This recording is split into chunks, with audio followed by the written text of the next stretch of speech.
Hey, what is going on, guys? It is iSnoop6 here and welcome to another Spectre Divide video. Today's video is going to be about me trying to, well, express some of the stuff I like and don't like about the game. Basically just telling you guys my thoughts about the game so far. And boy, there are quite a few things I don't like about the game and only very few things I do enjoy about the game. But nonetheless, I would like to actually say this first. I do actually enjoy the game overall. It's just that, you know, there's a few, maybe a little bit more than a few things that I think could be improved or shouldn't be in the game and stuff like that. But you know, it's just an opinion. So yeah, let's get straight into that. Hey, before I continue, please consider subscribing and also leaving a like on the video. I really appreciate it. I'm trying to grow my channel. Also, leave a comment down below if you guys agree with what I say in this video. And if you don't, well, comment down as well what you disagree with. I would love to know. And thanks for watching anyways. Thanks for stopping by.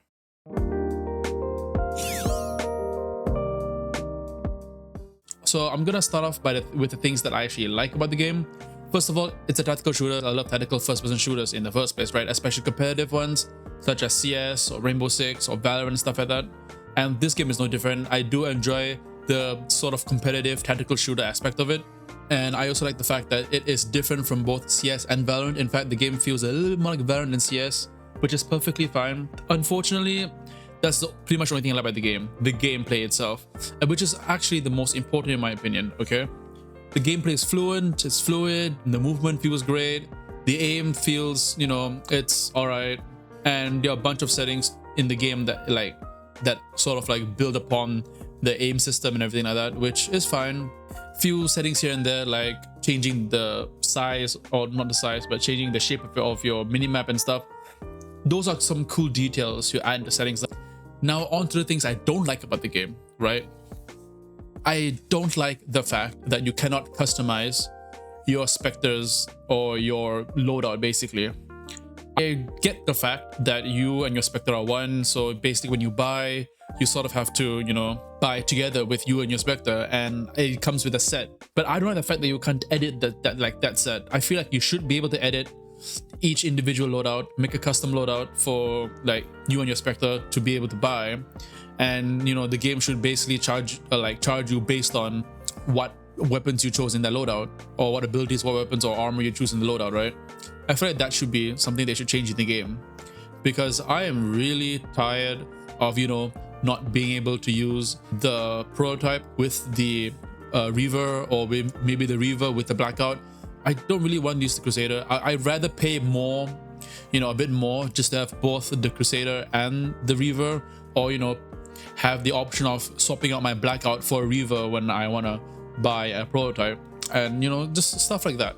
Another thing I don't like about the game is the queue times. But the queue times, well, for me, this is entirely based on where you are, but in Southeast Asia, the queue times are quite long, as you can see. It's about 5 minutes plus to get a game, which is something I don't expect from a game as big, or a game that was as hyped up to be as, you know, Spectre Divide. I expected maybe 1 minute queue times, 2 minute queue times, but 5.5 minute queue times is a bit long, in my opinion. Like even my CS games, like I find games faster in CS. It's mad, honestly. Another thing I don't like about the game is, well, the game sort of feels like a cash grab to me. There's a lot of money involved in the game. Like for a free-to-play game, the game seems pretty expensive. Now you might be wondering, how does it make any sense? Well, it kind of does and kind of doesn't. Obviously, you can choose whether you want to spend money in the game or not, because you know everything's just cosmetics, and you know everything is farmed, like XP is farmable and stuff like that. You can unlock sponsors and stuff and everything just by playing the game. You know, it's all that. It's fine, but the game seems expensive because, from what I've searched up yesterday, from what I calculated yesterday, right, to buy a bundle, right, you need about $80 US, or maybe a bit more than $80 US to buy the bundle plus upgrade everything, get all the variants. You need $80 plus US to do that, which is insane. Like, look at the prices of all these things, right?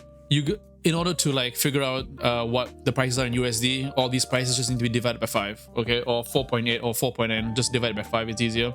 So in total, right, you're gonna need about $80 US to get a bundle and max it out. I'm talking about the most expensive bundle right now, which is the one that comes with a knife and everything.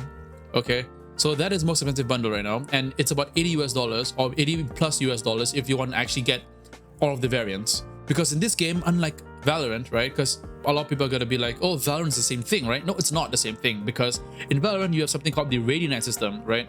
And you can upgrade your weapons, right, with Radiant, not with the actual like Valorant points or coins or whatever the fuck you call it.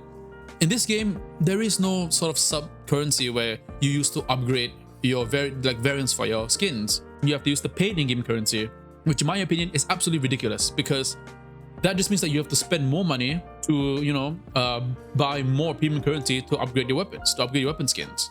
All right, and you know, a lot of people will also say that, you know, in Valorant you have to, you know, buy Radiant as well, but no, you don't. That's the thing.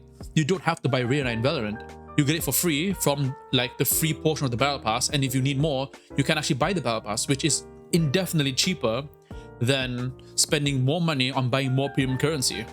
But in this game, Spectre Divide, no pass, no possible way of getting free premium currency. You have to spend money, which is ridiculous, which is why bundles are super expensive. And I know the prices have already been reduced, but it's still ridiculously expensive, right? It is ridiculously expensive. It's more expensive than a Valorant bundle. It is insane. Another thing is that you unlock a sponsor, which is basically the equivalent of unlocking a character in Valorant, right? You have, in Valorant, well, previously you had to farm for your characters, right? You're gonna have to get to a certain level and you unlock the character, which is fine. You sort of unlock it halfway, and then you can further your caravan character's contract and get more stuff for the character, right? But in this game, level 7 is the max level for a sponsor. And to unlock the sponsor, you have to get to level 7 all the way. And it does not help that getting EXP in this game is incredibly slow. It is incredibly freaking slow. In ranked, it's much faster, but it's still slow, okay? And they charge you 1000 premium currency to get all the way to the end, to get to level 7. Which they give you the option to in Valorant. However, in Valorant, it's much easier and faster to get EXP. Well, in this game, it's not. It is tedious, it's grindy, and it takes too long, honestly. And so then they put this thing where you can spend 1000 in premium currency to unlock the sponsor totally, fully, right? It's insane. Because by putting the unlock character all the way at level 7, all the way at the end, you are sort of enticing people that don't want to grind to spend more money on the game. Which, honestly, might sound kind of fair, because if you do want to grind, you can just spend money and you know, get it over with, you know. But that sort of turns some people off, because spending money isn't the issue in this circumstance, isn't the issue. It's the fact that you are basically causing people to spend more money to buy premium currency, because getting XP takes way too long and you get way too little per match. It's just not fun getting your sponsors, and you know, it's gonna take like a month before you can get even, like, it's gonna take a month for you to get all the sponsors, maybe more. Like, I've been playing this game consistently ranked, right, for the past couple of days, right, maybe a week already. I've been playing Spectre Divide for almost a week already, right, and I still haven't unlocked even my first sponsor. It's ridiculous. So yeah, it's just one of the things that I do not like about the game. Like, I'm currently farming for Umber Reconnaissance because I find its kit really cool. Problem is that I will probably get freaking bored of the game before I even unlock Umber Reconnaissance through XP. So that's just something that I think the developers have to like think about. And actually yesterday, one of my friends actually told me, I was playing with a friend yesterday, right? He actually told me that, you know, Mountaintop Studios is an indie company charging AAA freaking prices. It's crazy. And I saw a video title yesterday before I was going to bed, right? I saw a video title, right? It said that this free game is insanely expensive. And when I read that title, I resonated with it. I was like, well, that makes sense. I know, you know, games like this, free games like this, right? They need to somehow get their revenue right, but this is not it. Like, just because your lead game developer is Shroud, it doesn't give you the right to charge insane prices. It's ridiculous. Even now, the prices are too expensive. Like, the prices now are just too expensive, even though they reduced it. I can only imagine what it was like when it wasn't reduced. It's insane. It's outrageous. But anyways, that's like a full-on rant about the pricing, which is actually what the main annoyance in the game for me.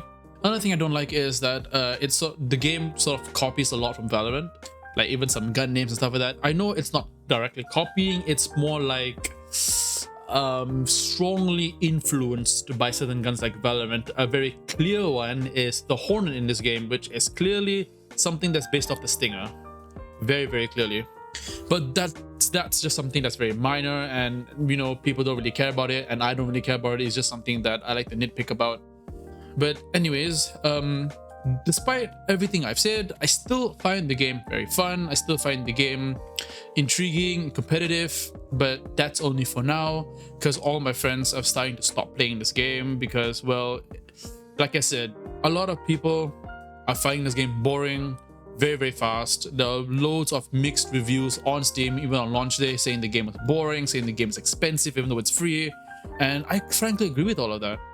The game isn't boring for me yet, but I can sort of feel that the game will become boring and tedious at some point. Making the game a 3v3, you know, it's a great concept, but it's boring. Like, the idea isn't boring, the gameplay is boring. But it's, honestly, that's just how the game is, and can't really do anything about it because that's the whole concept of the game. If you like it, you like it. If you don't, then, well, I guess you don't. That's all. Right, so the final thing I want to talk about is actually this setting right here. No, not the sensitivity setting, not the mouse sensitivity setting, the ADS mouse sensitivity multiplier. Now, I really wished that they actually separated the ADS mouse sensitivity multiplier and the scoped or zoomed mouse sensitivity multiplier. The reason being is that as an AWP player from CS, right, I actually have a different zoom sensitivity compared to my regular ADS sensitivity. Now, the thing is that in CS, you can separate them, which is perfectly fine for me because I actually do not ADS with guns like the SG or the AUG. In fact, I don't use those guns anyways. I only use the AWP. So having the zoom sensitivity in that game be as like a single setting is perfectly fine. In Valorant, however, previously, when they actually had only the ADS mouse sensitivity multiplier, just like what Spectre Divide has right now, I actually detested it because the zoom sensitivity for me was always too slow when I had the ADS sensitivity perfectly matched to what I want my rifle's ADS sensitivity to be. And the thing is that I need my zoom sensitivity to be faster than my ADS sensitivity because I want to be able to hit those flicks fast and easy rather than, you know, having to move my mouse across the mouse pad. Yes, I'm a high DPI wrist player, and that is why I prefer that. Like in Spectre Divide, where you have to actually ADS with your rifle and also have to ADS with your AWP or your prototype, right? It's going to be too fast or too slow for me. It's never going to be in between. If I have my sensitivity perfectly matched to what I want my rifle to be, the ADS sensitivity for my rifle to be, it will be way too slow for the prototype. And if I have the prototype be a really good zoom sensitivity, then it will be way too fast for my actual ADS.